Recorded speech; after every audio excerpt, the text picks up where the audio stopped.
within the blast zone, or I like to call the incineration zone, because if something bad happened, I'm not sure I'll even know it happened.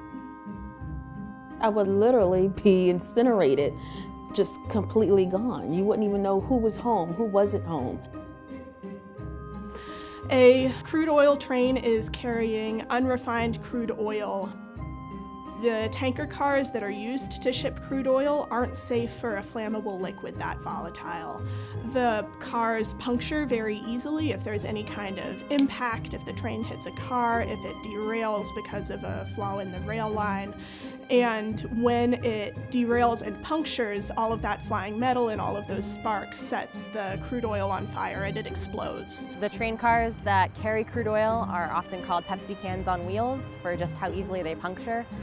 If you've got a derailment, it doesn't take much for a spark to ignite a fire. So it's very likely that if a train carrying crude oil derailed, there would be some type of fire, potentially an explosion. Well, I estimate that the train tracks are about 30 to 40 yards from my front door. This whole community would be wiped out. I've lived here in Mount Ronan's community for 32 years. Until being educated about the crude oil trains, I did not live in fear. 165,000 people live themselves within the blast zone, the 1 mile radius around the railroad tracks, where their homes and their businesses and their lives might be impacted by an explosion. Last year, my kids, and they still have lots of friends who go there, went to Margaret Brent Elementary Middle School, and that is right next to the train tracks. It goes underneath the playground. My kids were going there when the 26th Street bridge collapsed. The street next to the train tracks, the whole wall collapsed and a bunch of cars fell right into the train tracks. We know that these things happen in Baltimore. It's a very old infrastructure.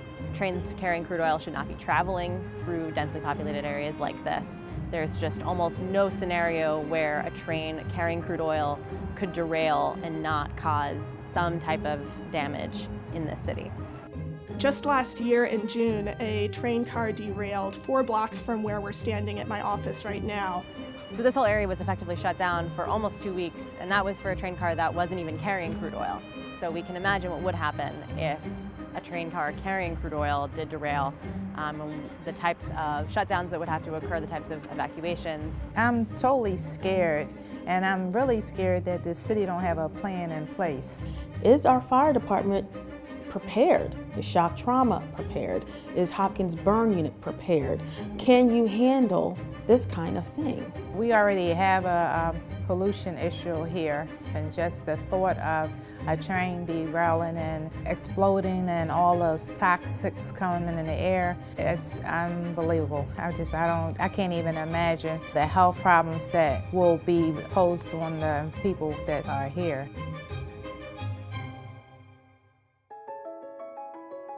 We've seen communities across the city and residents across the city rise up and contact their community associations, contact their elected officials, and organize to make sure that Baltimore City knows about this issue and work to make sure that we're prepared. Canvassing is a job where you're out doing door-to-door organizing, so that means you do a one-on-one, face-to-face with community members. Our goal is to make sure that we can definitely work with our elected officials, how it's important about supporting these campaigns and also bringing about awareness about public safety. So long as we are extracting crude oil from the middle of the country, communities are going to be put at risk. Don't wait for an accident to happen and wish you had to take action. It only takes one time for it to happen in a city to cause a disaster.